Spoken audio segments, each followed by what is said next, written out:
Assalamualaikum warahmatullahi wabarakatuh. Alhamdulillahirrahmanirrahim. Wassalatu wassalamu ala asrofil anbiya wal mursalin wa ala alihi wasallam. Yang terhormat Abi Hanif dan Umida sekeluarga selaku mengasuh pondok pesantren Jamlah Roibani Bidah. Yang saya hormati orang tua saya yang berada di rumah, semoga kita semua senantiasa dilindungi Allah Subhanahu wa taala. Amin. Langsung saja pada malam hari ini saya akan mempresentasikan tentang peta imajinasi saya, itu tentang kitab Sulaiman yang ke-9. Jadi kita akan membahas tentang cincinnya Nabi Sulaiman. Nah, jadi cincinnya Nabi Sulaiman ini adalah cincin yang digunakan agar dia itu bisa menguasai kerajaan. Jadi kalau tanpa cincin Nabi Sulaiman nggak bisa menguasai kerjaannya gitu. Jadi berawal dari cerita pada suatu ada sebuah kerajaan di tengah-tengah laut samudra. Ada namanya Pulau Soidun. Nah, di Pulau Soidun itu ada kerajaan.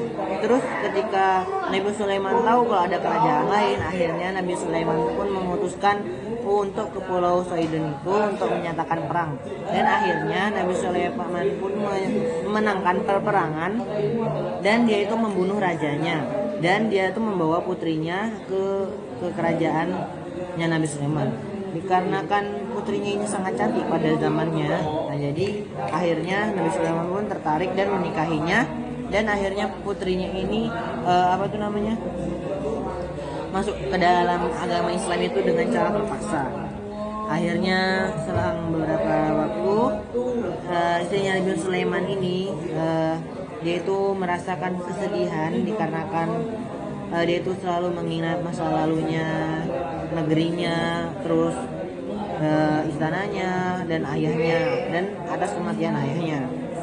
Akhirnya dia itu Nabi Sulaiman pun bertanya, dan akhirnya sudah bertanya kan kayak gitu tadi jawabannya.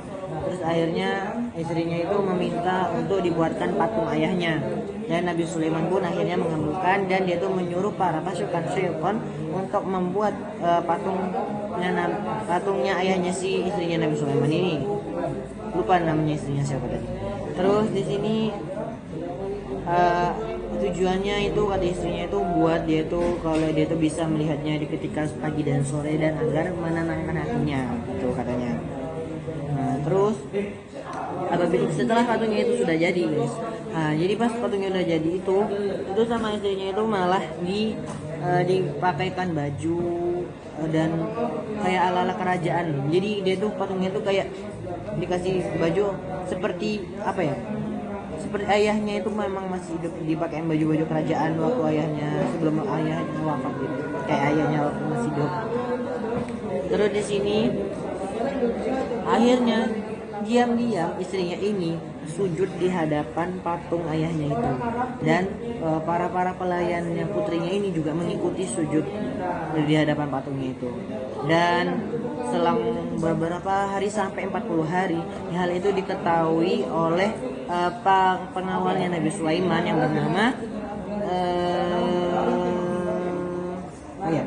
bernama Asif bin Bakhiyah. Dan akhirnya Asif bin Bakhiyah itu melaporkan hal ini kepada Nabi Sulaiman, dan Nabi Sulaiman pun kaget di rumahnya bahwa di rumahnya itu ada orang yang musyrik gitu, orang yang syirik gitu. Terus akhirnya sampai di rumah itu patungnya langsung dihancurin oleh Nabi Sulaiman, dan Nabi Sulaiman pun merasa dirinya itu berdosa dikarenakan rumahnya ada patung buat disembah oleh orang lain. Dan Nabi Sulaiman itu akhirnya memutuskan untuk bertaubat, pergi ke padang Sahara gitu, di atas abu dan taubat. Setelah itu beliau tuh pulang. Setelah itu beliau itu ke kamar mandi, dia itu menyomotkan cincin cincin kerajaannya itu ke pokoknya pegawai cewek yang namanya Aminah. Nah, jadi cincinnya itu dititipkan ke Aminah ini tersebut. Setelah selesai ke kamar mandi, nanti kan Nabi Sulaiman minta lagi cincinnya. Terus habis itu cincinnya ini dikasihkan lagi ke Aminah ketika Nabi Sulaiman hendak melakukan hajat. Nah, tiba-tiba ada syaitan ini menyamar menjadi Nabi Sulaiman, dan dia itu mengambil apa tuh namanya, meminta cincinnya Nabi Sulaiman dari si Aminah. Ya Aminah kan nggak tahu kalau itu Nabi, itu kan kalau itu setan yang menyamar jadi Nabi Sulaiman. Akhirnya ya cincinnya dikasih aja gitu kan. Sudah kayak gitu langsung tiba-tiba cincinnya udah dipakai. Akhirnya setan itu berkuasa atas kerajaannya Nabi Sulaiman kan menjadi Nabi Sulaiman palsu. Terus Nabi Sulaiman yang setelah yang sudah melaksanakan hajatnya, akhirnya meminta cincin itu kepada Aminah. Terus Aminah tuh bilang, kamu siapa gitu kan, kamu ngaku-ngaku jadi Nabi Sulaiman gitu kan. Dan Nabi Sulaiman lo udah duduk di tahtanya kerajaannya gitu. Ya udah, semenjak akhir itu nggak ada yang percaya. Dan ketika Nabi Sulaiman kelaparan dan dia itu meminta kepada istrinya, akhirnya istrinya itu marah dan itu melemparnya itu pokoknya dilempar gitu, terus disiram pakai air. Oh iya, diludahin, terus dilempar, disiram pakai air kencing gitu kan, sedih banget. Akhirnya Sulaiman pun keluar dari kerajaan. Dia itu sampai ngemis-ngemis di sebuah desa. Dan akhirnya dia tuh bilang kayak gini, aku adalah Sulaiman bin Daud gitu kan. Tapi mereka tuh para penduduknya nggak ada yang percaya kan, gara-gara ya tampangnya kayak gitu, beda sama Nabi Sulaiman. Nabi Sulaiman kan raja gitu kata penduduknya. Akhirnya diusir sama penduduknya. Dan akhirnya tibalah Nabi Sulaiman itu dia tuh menjadi kuli, bekerja di pinggir pantai mencari ikan-ikan gitu sebagai nelayan. Nah, setelah itu Nabi Sulaiman itu digaji dengan berupa 2 ekor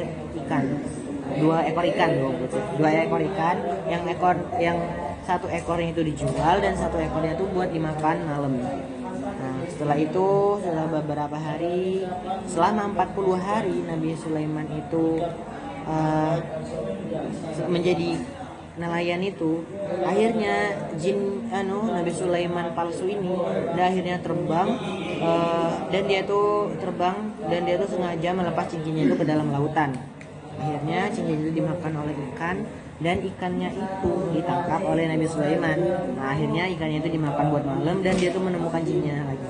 Akhirnya Nabi Sulaiman itu tahu bahwa yang dia lakukan itu adalah azab, pokoknya bukan azab, apa sih namanya, kayak pelajaran dari Allah, dikarenakan istrinya itu telah melakukan hal syirik itu di rumahnya Nabi Sulaiman itu selama 40 hari. Jadi Nabi Sulaiman itu juga kena dampaknya kan. Jadi Nabi Sulaiman itu menjadi kuli dan tidak dibikin orang lain itu selama 40 hari.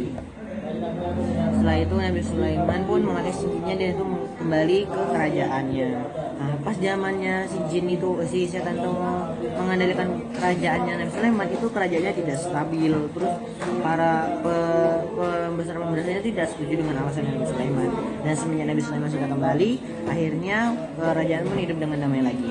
Oke, mungkin sekian presentasi saya pada malam hari ini. Kalau yang biasa saya ngomong, assalamualaikum warahmatullahi wabarakatuh.